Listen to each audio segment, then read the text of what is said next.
इंसान तब सबसे ज़्यादा टूट जाता है जब उसे वही लोग गलत समझने लगते हैं जिसके लिए उसने अपनी पूरी ज़िंदगी लगा दी हो। हेलो एवरीवन, मेरा नाम है नाजिया और आप सुन रहे हैं द नाजिया डायरीज, जहां मिलती हैं दिल को छू जाने वाली इमोशनल और लव स्टोरीज। तो बिना स्किप किए वीडियो को एंड तक ज़रूर देखिएगा। तो चलिए आज की कहानी शुरू करते हैं, जिसका नाम है उस रात के बाद। मुंबई की एक पुरानी सी बिल्डिंग के छोटे से फ्लैट में 24 साल की सबा अपनी अम्मी के साथ रहती थी। घर ज़्यादा बड़ा नहीं था, लेकिन सपने बहुत बड़े थे। सबा बचपन से ही बहुत सीधी लड़की थी। ना ज़्यादा दोस्त थे, ना बाहर घूमना फिरना था, बस घर और सिलाई का काम और अपनी अम्मी। उसके अब्बू का इंतकाल जब हुआ था तब वो सिर्फ 14 साल की थी। उस दिन के बाद से घर की जिम्मेदारी उसकी अम्मी और उसके ख़ानदान पर आ गई थी। सबा की अम्मी अक्सर कहती थी, बेटा, गरीब का सबसे बड़ा सहारा उसकी इज्जत होती है। और सबा ने हमेशा इस बात को दिल से लगाए रखा। दिन भर वो सिलाई करती और रात को ऑनलाइन वीडियोस देखकर नए नए डिज़ाइन सीखती।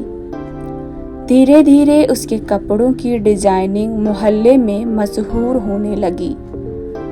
लोग उसके काम की तारीफ करते, लेकिन एक चीज थी जो उसके दिल में हमेशा चुभती थी, उसकी शादी।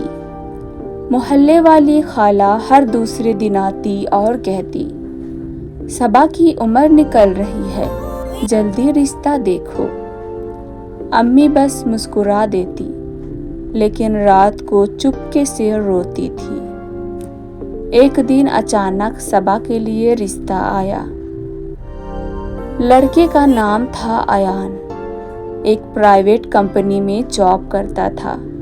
पढ़ा लिखा, शरीफ और देखने में भी अच्छा लड़का था। सबको रिश्ता पसंद आ गया। जब पहली बार अयान और सबा की बात हुई तो अयान ने सिर्फ एक बात कही, मुझे दहेज नहीं चाहिए, बस मेरी माँ की इज्जत करना। सबा को लगा जैसे उसकी दुआ कबूल हो गई। 2 महीने बाद दोनों की शादी हो गई। शादी के शुरू के दिन बहुत खूबसूरत थे। अयान सबा का बहुत ख्याल रखता। ऑफिस से आते वक्त कभी उसके लिए फूल ले आता, कभी आइसक्रीम। सबा को लगता था जिंदगी अब संभल गई है। लेकिन हर कहानी में एक मोड़ जरूर आता है। शादी के 3 महीने बाद अयान की कंपनी में प्रॉब्लम शुरू हो गई। सैलरी लेट आने लगी, घर का खर्चा बढ़ने लगा। एक रात अयान बहुत परेशान था। वो चुपचाप बैल्कनी में बैठा था। सबा उसके पास गई और बोली, क्या हुआ? अयान ने पहली बार अपना सर सबा के कंधे पर रखा और बोला, मैं थक गया हूँ। उस दिन सबा ने डिसाइड किया कि वो फिर से सिलाई का काम शुरू करेगी।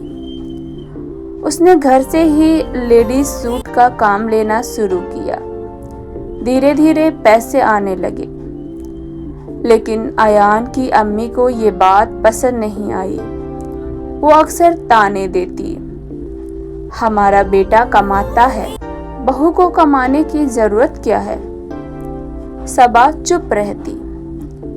एक दिन मोहल्ले की एक औरत ने अयान की अम्मी के कान भर दिए, आपकी बहू ऑनलाइन किसी लड़के से बात करती रहती है। असल में सबा कस्टमर से व्हाट्सएप पर डिजाइन्स की बात करती थी। لیکن شک ایک ایسی چیز ہے جو رشتوں کو دھیرے دھیرے کھا جاتی ہے۔ اس رات ایان گھر آیا تو بہت غصے میں تھا۔ اس نے بنا کچھ پوچھے صبا کا فون اٹھایا اور چیک کرنے لگا۔ صبا شوق میں تھی۔ تم مجھ پر شک کر رہے ہو؟ اس کی آنکھوں میں آنسو آ گئے۔ ایان چلایا، مجھے جھوٹ نہیں پسند۔ اس رات پہلی بار صبا نے محسوس کیا کہ محبت سے زیادہ درد کسی چیز میں ہوتا ہے تو وہ ہے اپنے کیریکٹر پر شک۔ 2 دن تک دونوں میں بات نہیں ہوئی۔ پھر ایک دن ایان کو سچ پتا چلا۔ جس نمبر پر صبا بات کرتی تھی وہ ایک فیمیل کسٹمر کا بزنس اکاؤنٹ تھا۔ ایان ٹوٹ گیا۔ اس نے رات کو صبا کے پاس جا کر کہا، مجھے معاف کر دو، لیکن کچھ چیزیں سوری سے ٹھیک نہیں ہوتی۔ صبا چپ تھی۔ اس کے اندر کچھ ٹوٹ چکا تھا۔ اس دن کے بعد وہ پہلے جیسا نہیں رہی۔ وقت گزرتا گیا۔ ایک دن صبا کو پتا چلا کہ وہ ماں بننے والی ہے۔ پورے گھر میں خوشی آ گئی۔ ایان بھی بہت خوش تھا۔ وہ ہر وقت صبا کا خیال رکھتا۔ لیکن شاید زندگی کو ابھی اور امتحان لینا تھا۔ 7ویں مہینے میں اچانک صبا کی طبیعت خراب ہو گئی۔ ہاسپٹل لے جایا گیا۔ ڈاکٹرز آپریشن تھیٹر کے باہر بھاگ رہے تھے۔ ایان کی حالت خراب تھی۔ 2 گھنٹے بعد ڈاکٹر باہر آئے۔ ہم بچے کو نہیں بچا پائے۔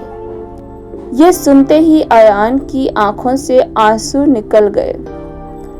لیکن اصلی درد کو صبا کے لیے تھا۔ اس نے 9 مہینے ایک سپنے دیکھا تھا جو ایک پل میں ٹوٹ گیا۔ ہاسپٹل سے گھر آنے کے بعد صبا بالکل چپ ہو گئی۔ نہ کسی سے بات، نہ ہنسی۔ کبھی کبھی وہ بچے کے چھوٹے کپڑے دیکھ کر رات بھر روتی رہتی۔ ایک رات ایان نے اسے روتے ہوئے دیکھا۔ وہ اس کے پاس بیٹھا اور بولا، اللہ نے ہم سے کچھ لیا ہے، لیکن شاید بدلے میں کچھ اور دینے والا ہے۔ صبا نے آنسوؤں بھری آنکھوں سے پوچھا، کیا؟ ایان مسکرا کر بولا، ایک نئی زندگی۔ اس دن کے بعد ایان نے صبا کو دوبارہ جینا سکھایا۔ دونوں نے مل کر ایک چھوٹا on line clothing page start کیا۔ شروع میں صرف 5 آرڈر آئے، پھر 20 اور پھر 100۔ دھیرے دھیرے ان کا بزنس چل پڑا۔ 2 سال بعد انہوں نے اپنی چھوٹی سی شاپ کھولی۔ اوپننگ والے دن صبا کی امی کی آنکھوں میں آنسو تھے۔ انہوں نے بس اتنا کہا، دیکھا اللہ دیر کرتا ہے، اندھیر نہیں۔ آج بھی صبا جب اپنی شاپ کے کاؤنٹر پر بیٹھی ہوتی ہے نا، تو کبھی کبھی اسے وہ رات یاد آتی ہے جس رات اس پر شک ہوا تھا۔ شاید اگر وہ رات نہیں آتی تو وہ اتنی مضبوط بھی نہیں بنتی۔ زندگی میں ہر درد آپ کو توڑنے نہیں آتا، کچھ درد آپ کو پہلے سے زیادہ مضبوط بنانے آتا ہے۔